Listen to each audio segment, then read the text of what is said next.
even though my paintings appear to be very abstract, they're really about content, subject matter. And I really consider myself a visual poet, and I use metaphors. The content comes from my living a life at a certain time period, and these things affect my life and manifest themselves into my painting. So the turning point, or the beginning of the series, had nothing to do with housing, public housing. It was the death of my mother and father. And up to that point, I thought that that time was stationary, that things would always go on, and that somehow things would never die. It'd be just continuous. And once my parents died, I was jettisoned back to my past, and I wanted to sort of sense or identify some continuity.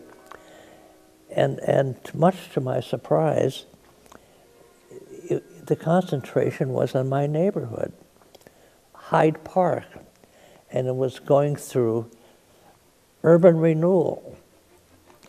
And the shocking thing about that, to me, was I always thought a neighborhood was a living organism.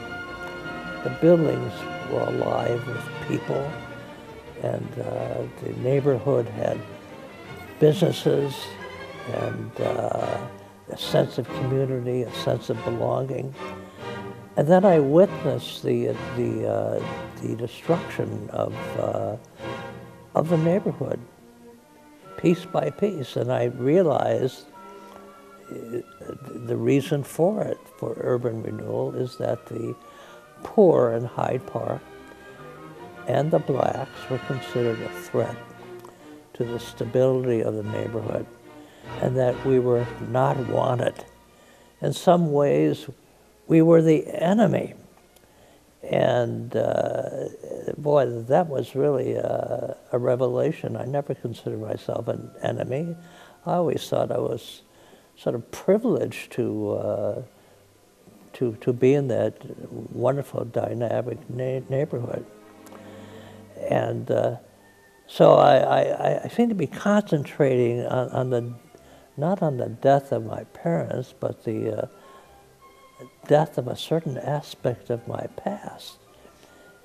And by examining the past, I was trying to find a sense of timelessness. So I completed the paintings, and of course, I didn't have Cabrini Green in mind when I did the paintings.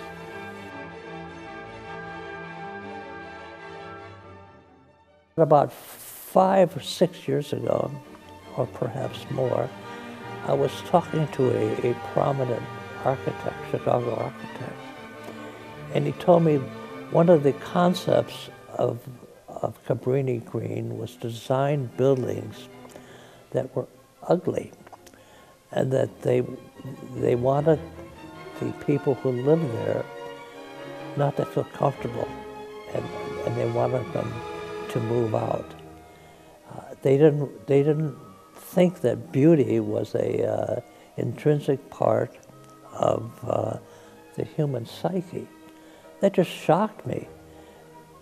And then almost instantaneously, I became aware of Cabrini Green for a variety of reasons. I went to school in Chicago.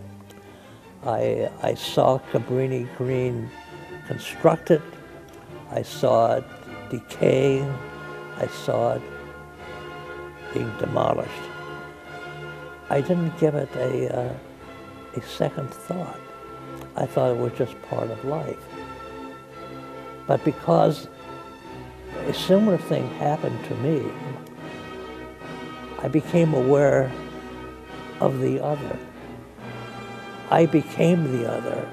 I had great empathy for what the residents of Cabrini Green experienced. It was the death of their neighborhood. But I think a very consequential thing that perhaps people don't quite understand is the aspect of beauty in one's life. If that is used as a destructive force, I think it wounds the psyche. I think that it's a wound that will never heal. And the damage is formidable. I don't know if people can recover from it. Some people do, of course. There are some success stories with Cabrini Green. But for the most part, under this grand plan, which had the best intentions, but there are so many political motivations involved with both projects, Hyde Park and urban renewal. They exist because of a need. But at the foundation of it, I think you have to understand what people really need. It's more than just housing. It's a sense of the psychological and emotional and aspirations of its tenants. Cabrini Green was the beginning of a decline. It's slow and inevitable, but it's absolutely real.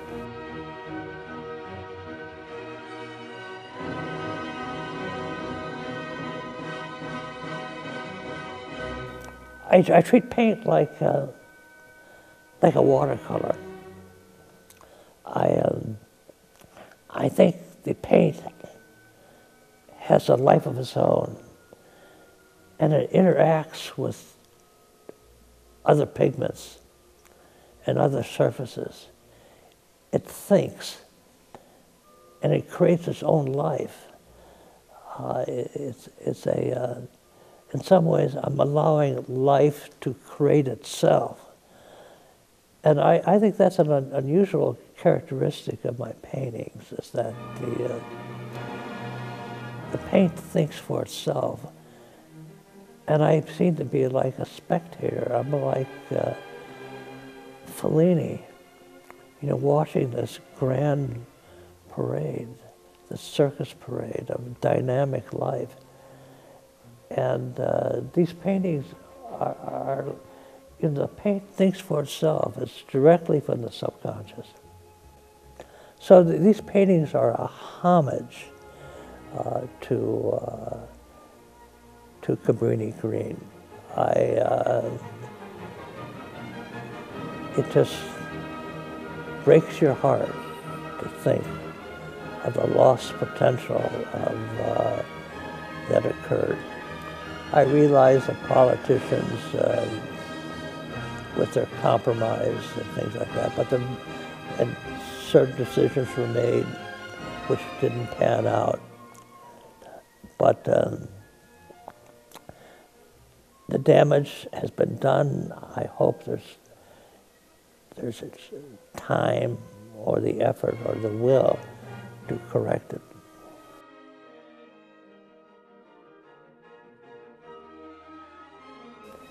Since the paintings were so emotional, I didn't think. I just painted whatever appeared or suggested itself in my subconscious. It was I think the first series of paintings that I depended totally on my subconscious. They were really essentially non-think paintings.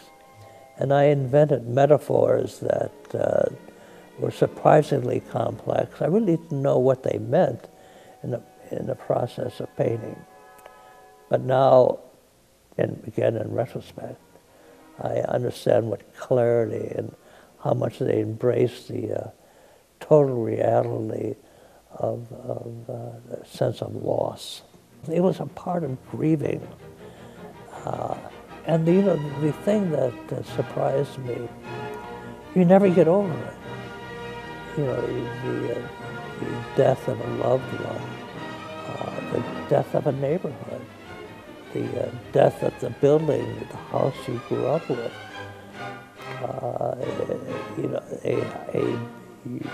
your abode, your home, your apartment is a living thing, and you're part of the living thing. And once you leave, nature reclaims it, if it's not occupied, if it's not possible for transformation. So you have a sense when someone close to you, someone who you depended on, someone you love, dies, you realize that it's part of nature, and there's no escape. And it's a maturing process. Eventually, the paintings became more rational. The symbolism became clearer.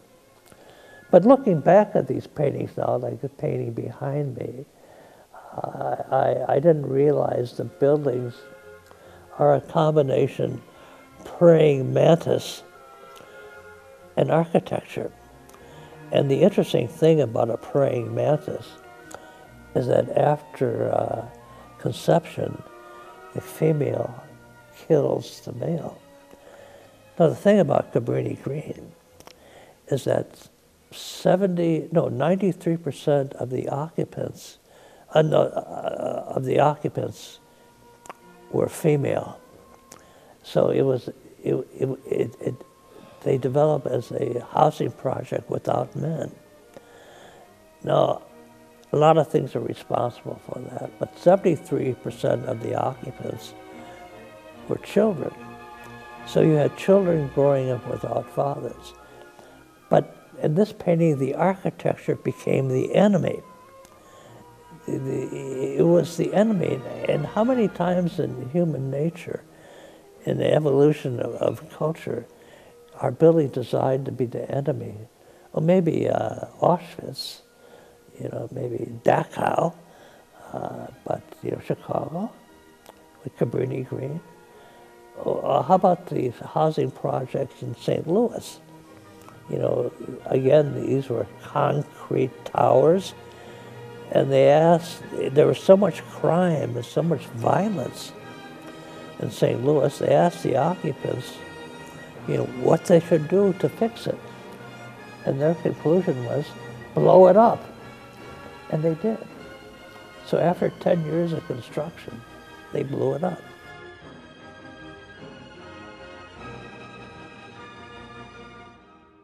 I led a life that on the surface seemed to be haphazard. It was really sort of governed by dumb luck. And I think I did a lot of foolish things when I was young, but I have no regrets. I think I needed those things at that time to get a fuller sense of who I was. But the thing that, thinking about the past, trying to find timelessness in the past, is I really think artists are selected. They're picked. And I think of my own life, it's on the surface, everything seemed to be so haphazard. But it seemed to be fated. I know that sounds sort of weird, and I don't, rationally, I don't believe it. But there's a truth there that haunts me. I moved on, but I think it's all good. I have very few regrets. If I would have known better, I would have made fewer wrong turns. But in retrospect, I didn't make that many wrong turns. if I ever have the opportunity to exhibit these paintings, I would like to have a video to accompany the paintings, because the metaphors I use are quite complex. And art has deeper layered meanings. There's a story there. And then the story is not just the personal experiences of the artist, but the time period, the politics, the dynamics, the culture. Art never lies. It always tells the truth.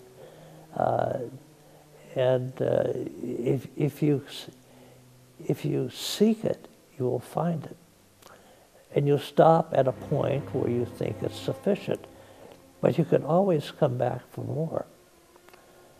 And the thing about art, it is really essentially from the subconscious. And the subconscious is the reality. The subconscious knows what is occurring before you could think it. Now, it seems to me that the conscious mind is the predator. The predator always has a plan, and no sacrifice is too great for the plan. But the subconscious mind spots the predator, and the subconscious mind immediately knows its options. But the subconscious mind has a memory that goes back millions of years. It has seen everything. So that's why I think the metaphors are complex. And they all have meaning. Nothing occurs accidentally. It's there. There are no accidents in life. There are consequences to everything.